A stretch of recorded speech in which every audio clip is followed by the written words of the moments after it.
Hola a todos y a todas, soy Joel Sierra, consultor de divulgación dinámica. Os damos la bienvenida a DDF Televisión, un formato en el que, de la mano de un experto, realizamos diferentes entrevistas docentes para profundizar en la formación que se encuentra en nuestro campus virtual. En este caso nos adentramos en el campo de la nutrición y de la salud, y para ello contamos hoy con María Jesús Galán, que es médico integrativo, con más de 30 años de experiencia y también experta en nutrición. Hola María Jesús, ¿cómo estás? Hola, ¿qué tal, Joel? Encantada de estar con vosotros. Gracias. Antes de avanzar con mayor profundidad, me gustaría preguntarte, para que nos quede claro desde el principio, cuáles son las diferencias que existen entre dos conceptos que normalmente mucha gente confunde como sinónimos, como son la alimentación y la nutrición. Vale.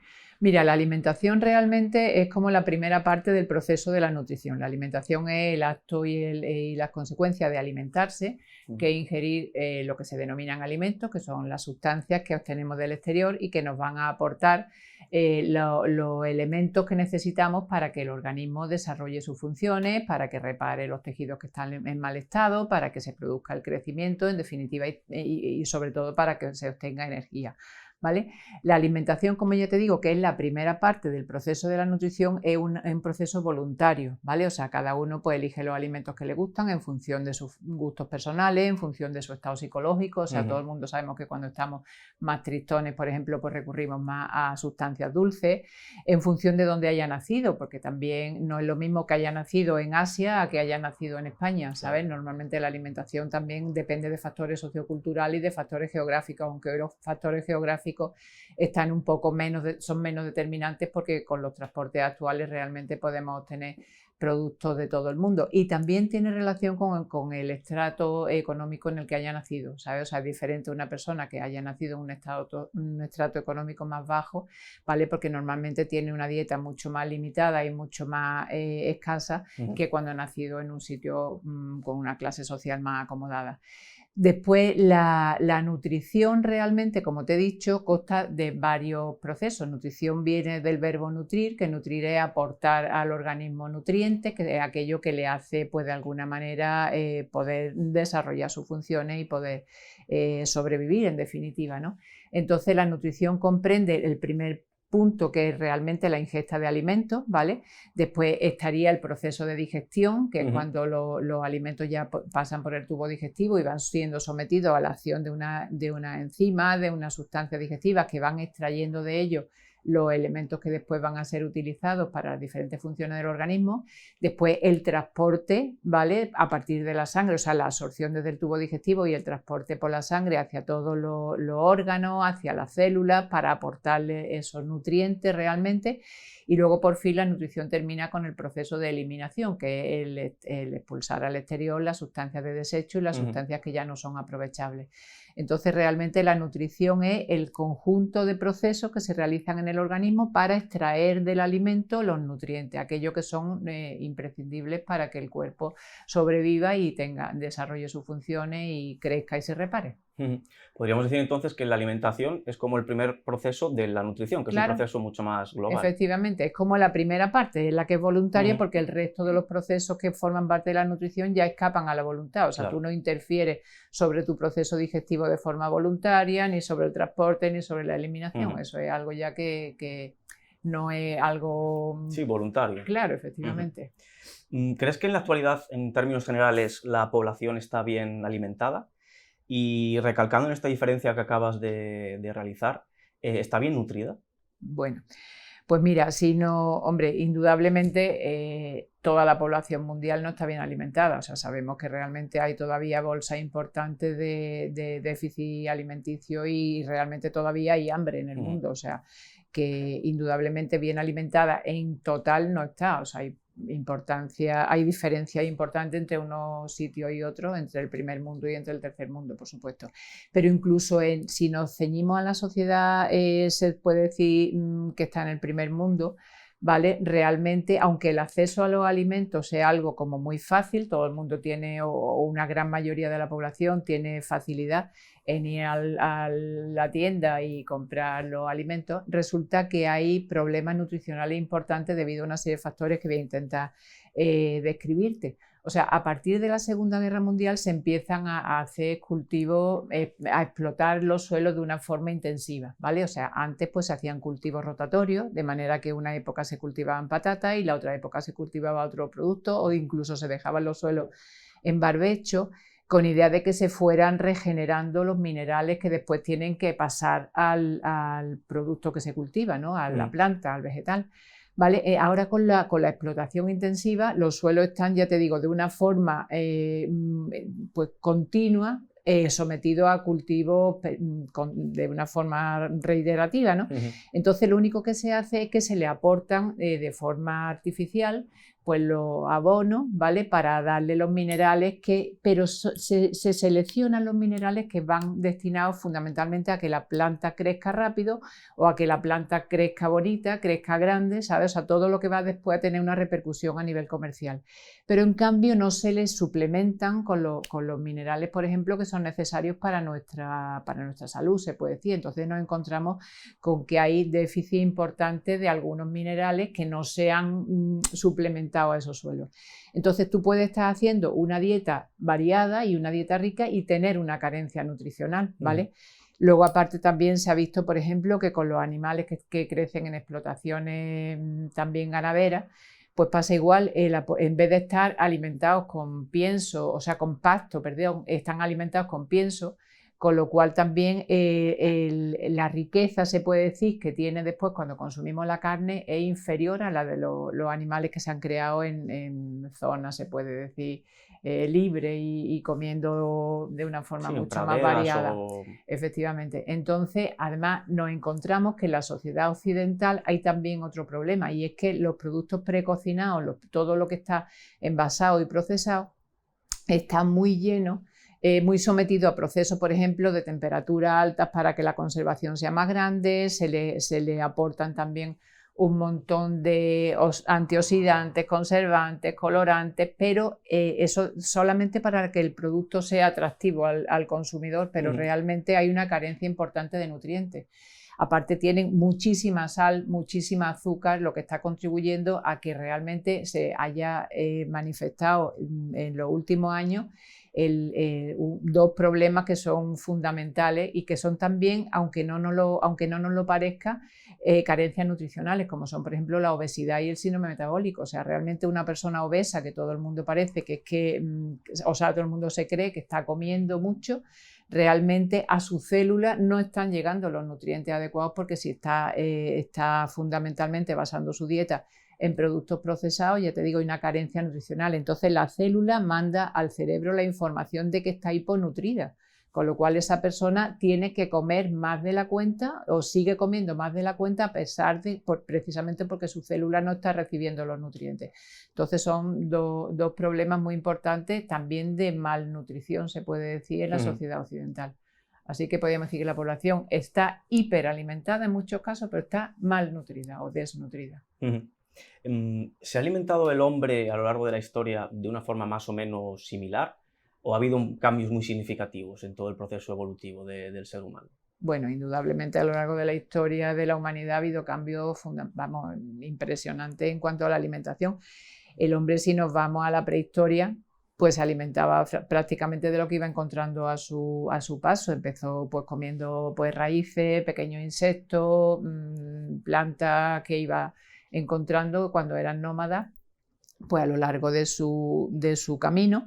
Y luego además también, por ejemplo, empezó a aprovechar la carne que dejaban los animales que habían matado a otros animales, las que estaba pegada a los huesos, pues empezó a despegarle y a partir de ahí empezó a ingerir proteínas, ¿vale? Pero después ya, cuando descubrió los metales, pues ya empezó a cazar y ya entonces tenía más aporte de proteínas de una forma, bueno, pues cuando conseguía caza.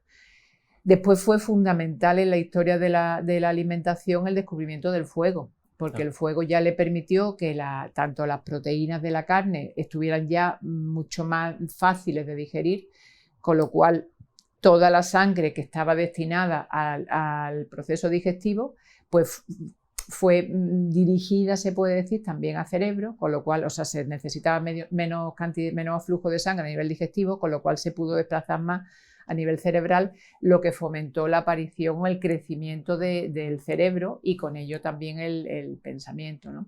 Luego también el fuego permitió que, por ejemplo, alimentos como los cereales, que eran absolutamente incomestibles sin cocinar, pues ya los pudieran incorporar a su dieta.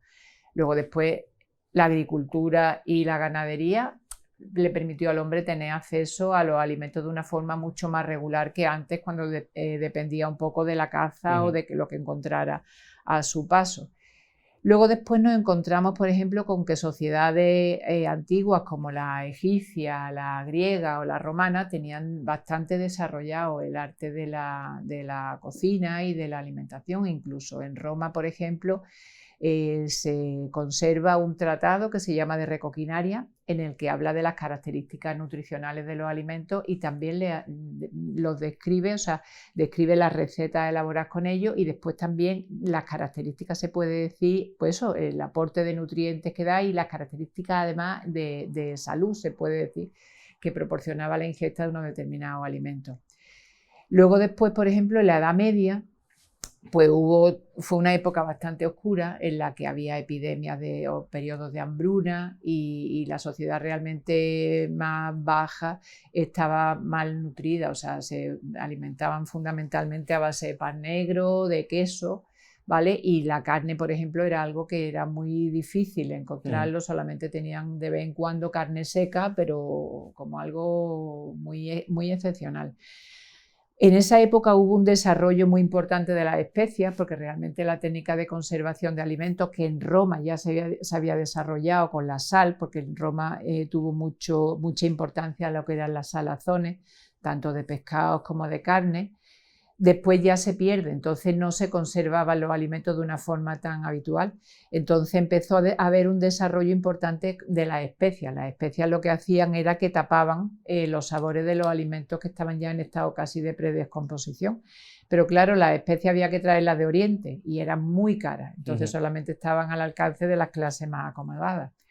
Luego en el Renacimiento pues ya hay un florecimiento importante también de las técnicas culinarias, de las técnicas de cocina, porque los nobles empiezan pues a hacer fiestas y tenían como a gala el hecho de invitar muchísimos pues nobles, otra gente de clases sociales altas, y sorprenderlas con muchas técnicas de cocinado, ¿no?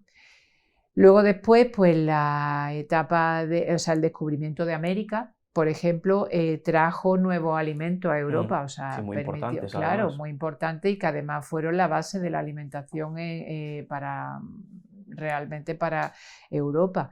Por ejemplo, la patata, el tomate, el maíz se trajo de América, entonces se empezó a implantar aquí los cultivos y realmente han sido una parte sustancial de la alimentación. Luego, por ejemplo, la revolución industrial también supuso un cambio muy importante en los procesos de alimentación, pues porque ya la población sale del campo, se desplaza a la ciudad, con lo cual ya no tiene a su alcance los productos recién recolectados, ya surge una industria alimenticia que surge en función de la necesidad que tienen las personas en la ciudad de proveerse de alimentos, ¿no?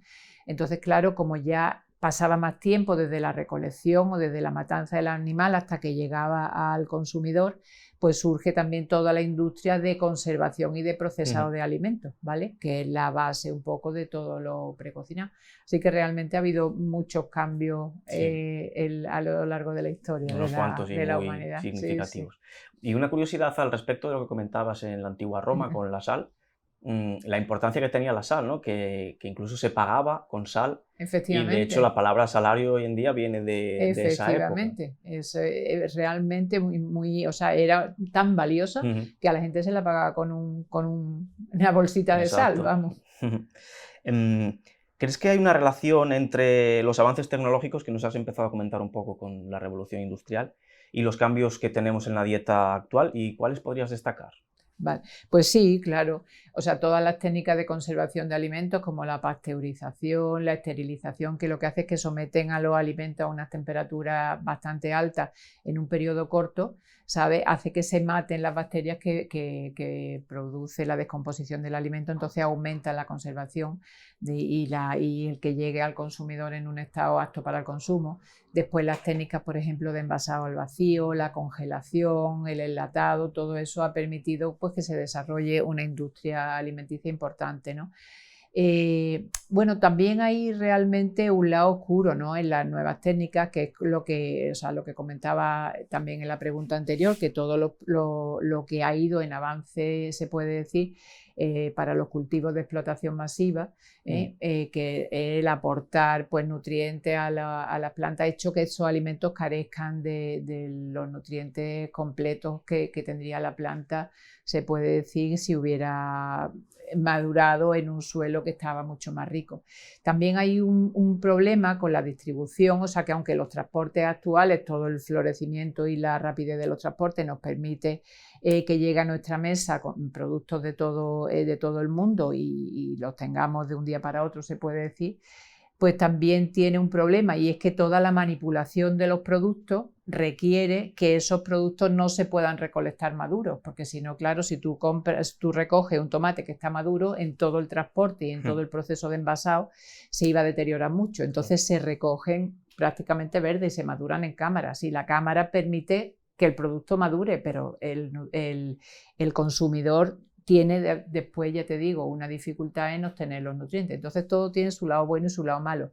No obstante, las técnicas más avanzadas, se puede decir, tanto en agricultura como en ganadería, van tendiendo a poder subsanar, se puede decir, todas esas carencias. En vez de someter, por ejemplo, a la planta a pesticidas para evitar que haya epidemias, lo que se están desarrollando son, por ejemplo, sensores de temperatura o drones que detectan puntualmente donde hay un problema en el cultivo para tratar en concreto a la planta que se haya, por ejemplo, deteriorado, antes de tener que someter a la explotación en conjunto con pesticidas.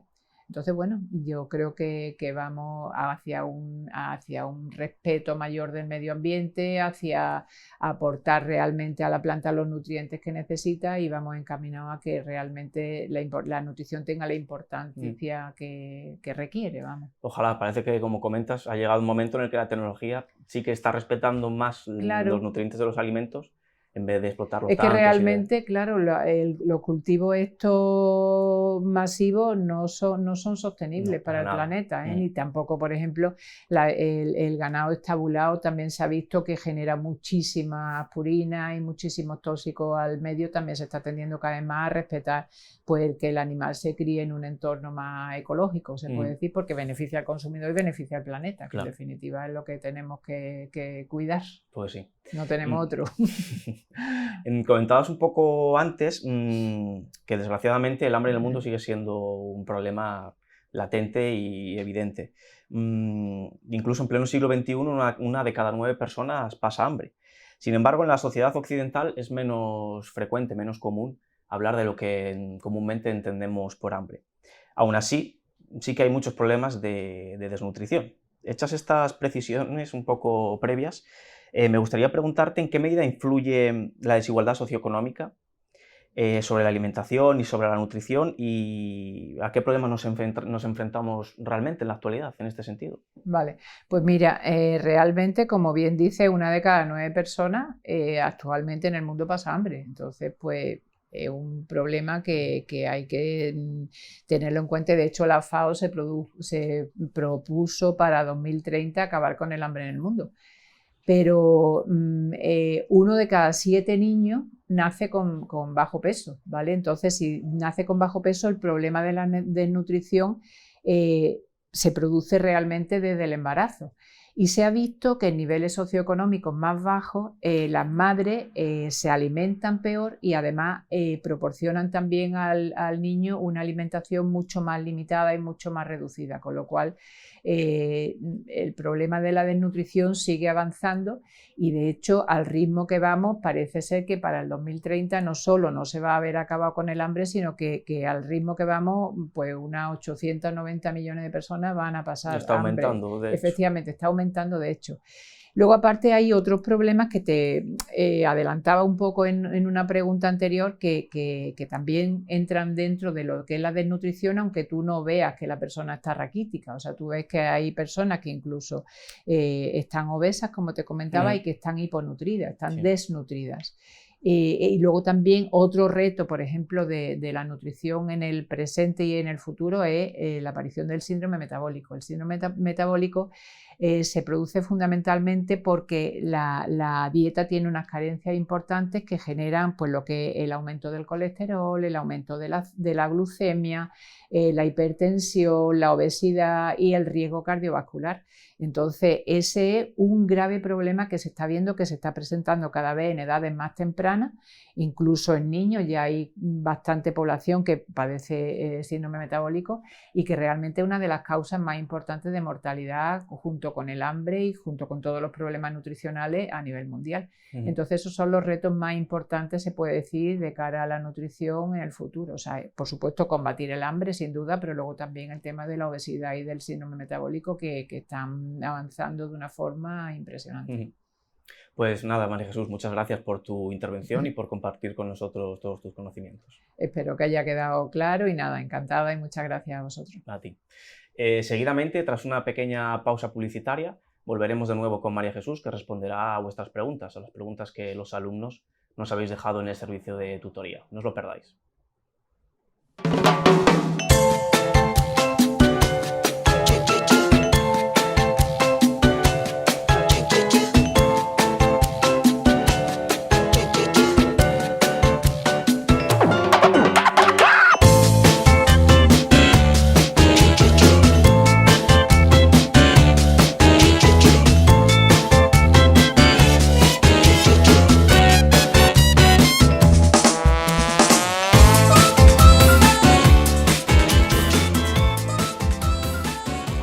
Muchísimas gracias, María Jesús, por tu aportación y ahora vamos a pasar a algunas de las preguntas que nos han dejado nuestros alumnos en el servicio de tutoría.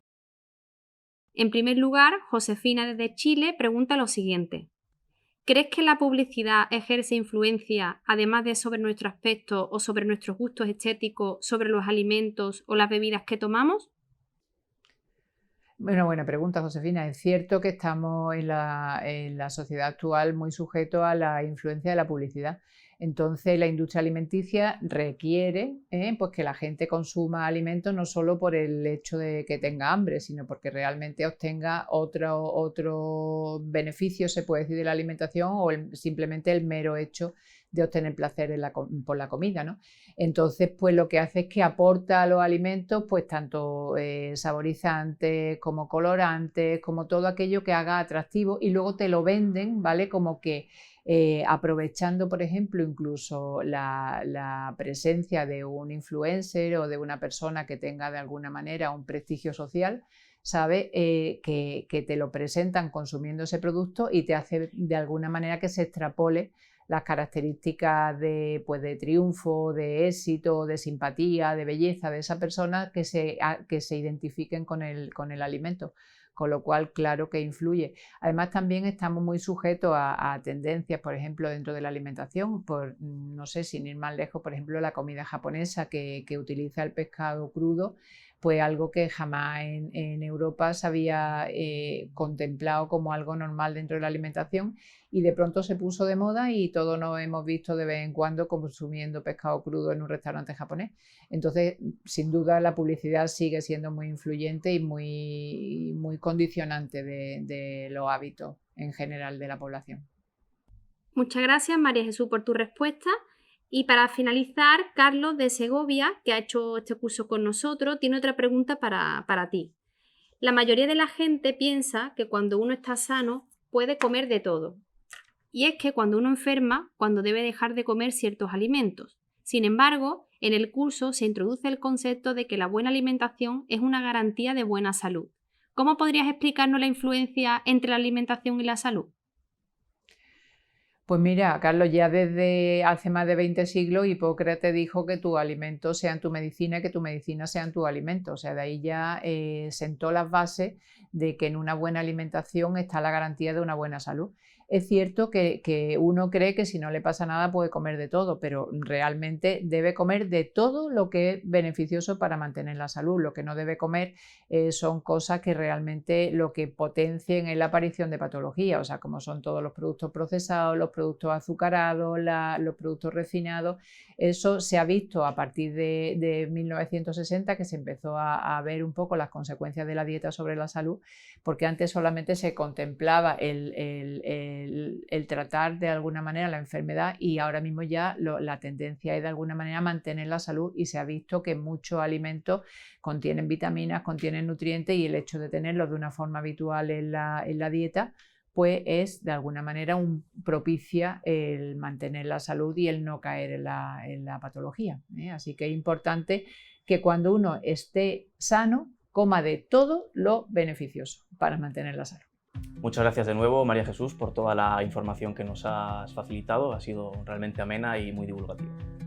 Encantada de estar con vosotros y nada, espero que haya quedado claro las cosas de las que hemos estado hablando.